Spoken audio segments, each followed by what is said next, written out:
বিস্তীর্ণ মাঠ জুড়ে এখন হলুদের সমারোহ।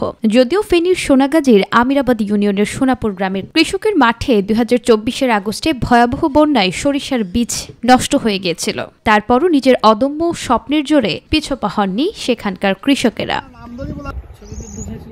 সরকারিভাবে কোনো সহযোগিতা না পেলেও অতিরিক্ত দামে সার ও বীজ কিনে সরিষা বুনতে হয়েছে কৃষকদের। তবুও নিজের প্রচেষ্টায় করা আবাদে বিগত বছরের চেয়ে এবার ফলন বেশি পাবার প্রত্যাশা তাদের। সারা ছিল আগে ১২০০ টাকা, এখন পয়সা ১৫০০ টাকা।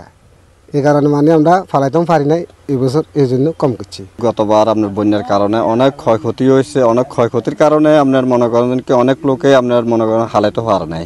লাভ মনে করেন গতবার হয়েছে, মনে করেন অনেক হয়েছে, এবার তো সারটা সবকিছুর দাম বাড়তি, এবারে লাভ কম হইতে পারে। মাঠের এমন ঢেউ খেলানো হলুদ রঙের দৃশ্য মনকে ব্যাকুল করে, যা দেখতে ছুটে আসেন দর্শনার্থীরা। আমরা সরিষা চাইতাম আইছি, সুন্দর লাগে আমাদের এলাকায়, মানে বহুত সরিষা হচ্ছে, আমরা সুন্দর লাগে চাইতাম আইছি। সরিষাগুলো এদিক সেদিক দোল ধে দোল গায়, আমার দেখতে ভালো লাগে। এদিকে কৃষি বিভাগের তথ্য মতে ফেনীর সরিষা আবাদের লক্ষ্যমাত্রা আগের চেয়ে এবার ছাড়িয়ে গেছে। পরিবেশ পরিস্থিতি ও মাটিতে রস ভালো থাকায় উৎপাদিত সরিষা ফেনীর ভোজ্য তেলের চাহিদা অনেকটাই মেটাতে পারবে বলে প্রত্যাশা এই কৃষি কর্মকর্তার। আমাদের গত বছর আমরা অর্জিত হয়েছিল প্রায় ৬,০০০ হেক্টরের মতো। এবছর আমাদের ৬,৫০০ হেক্টর আমাদের টার্গেট আছে। ইতিমধ্যে ৭,১২২ হেক্টর আমাদের অর্জিত হয়ে গেছে।